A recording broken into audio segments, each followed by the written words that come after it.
नमस्कार दोस्तों, क्या आपने कभी सोचा है कि बार बार बोले गए झूठ को सच मान लेने की गलती कितनी भारी पड़ सकती है। आज की यह कहानी आपको सिखाएगी कि किस तरह लोग बार बार एक ही झूठ बोलकर किसी को भी भ्रमित कर सकते हैं।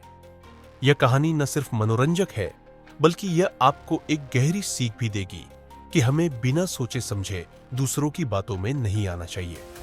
तो चलिए, बिना किसी देरी के कहानी शुरू करते हैं।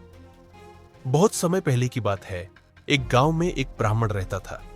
एक दिन उसे एक परिवार ने ब्राह्मण भोज पर बुलाया और प्रसन्न होकर उसे एक बकरा दान में दिया।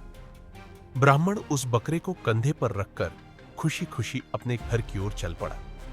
रास्ता लंबा और सुनसान था। तभी 3 ठगों की नजर ब्राह्मण पर पड़ी। वे बकरे को देखकर उसे चुराने की योजना बनाने लगे। उन्होंने तय किया कि वे उसे विश्वास दिलाएंगे कि उसके कंधे पर बकरा नहीं, बल्कि कुत्ता है। पहला ठग ब्राह्मण के पास गया और बोला, पंडित जी, एक ब्राह्मण होकर कुत्ते को कंधे पर उठाए हुए हो, यह आपके लिए शोभा नहीं देता। ब्राह्मण ने गुस्से से कहा, अंधे हो क्या? यह कुत्ता नहीं, बकरा है। थोड़ी दूर जाने पर दूसरा ठग मिला।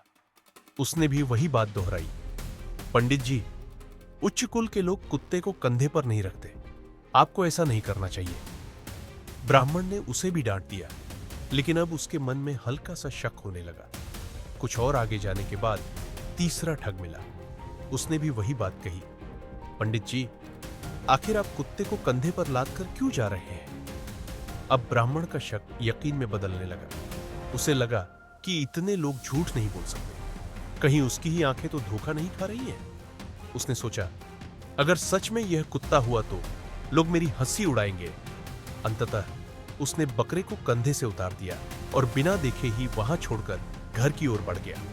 जैसे ही वह वहां से गया, तीनों ठग आए, बकरे को उठाया और उसे मारकर दावत उड़ा ली। इस कहानी से हमें यह सीख मिलती है कि अगर कोई झूठ को बार बार दोहराता है तो वह सच जैसा लगने लगता है, लेकिन हमें अपनी बुद्धि और विवेक का इस्तेमाल करके सच और झूठ में फर्क करना आना चाहिए। बिना जांचे परखे किसी की बातों में नहीं आना चाहिए।